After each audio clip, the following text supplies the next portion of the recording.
இந்த நூற்றாண்டில உலகத்திலே எங்கேயும் நடக்காத ஊழல் திராவிட முன்னேற்ற கழக காங்கிரஸ் கூட்டணி ஆட்சியிலே நடைபெற்றிருக்கின்றது. ஸ்பெக்ட்ரம் ஊழல் எத்தனை சைபர்னே தெரியல. அப்போ இது பெரிய ஊழல்.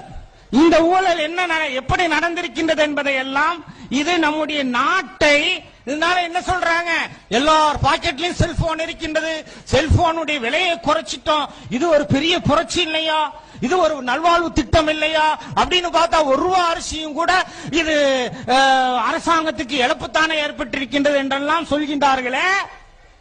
எத்தனை பேர் பாக்கெட்ல போயிருக்கு, அது எந்தெந்த நாட்டுகளுக்கு போயிருக்கின்றது, சுவிஸ் வங்கியில எவ்வளவு இருக்கின்றது என்ற உண்மைகள் எல்லாம் வந்த வண்ணமாக இருக்கின்றது. இது கொள்ளை இல்லையா?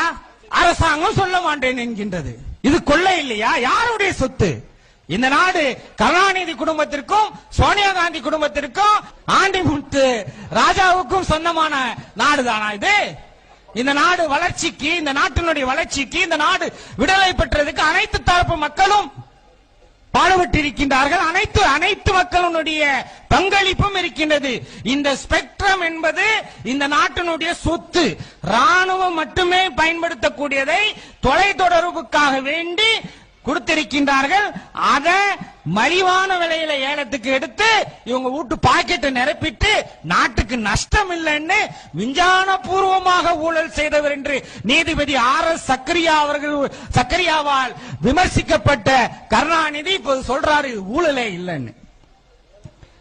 இதையெல்லாம் நாம் வீடு வீடாக சென்று பிரச்சாரம் செய்வதற்கு கடமைப்பட்டு இருக்கின்றோம் என்பதையும் என் அருமை சகோதரர்களே நீங்கள் மறந்துவிடக் கூடாது.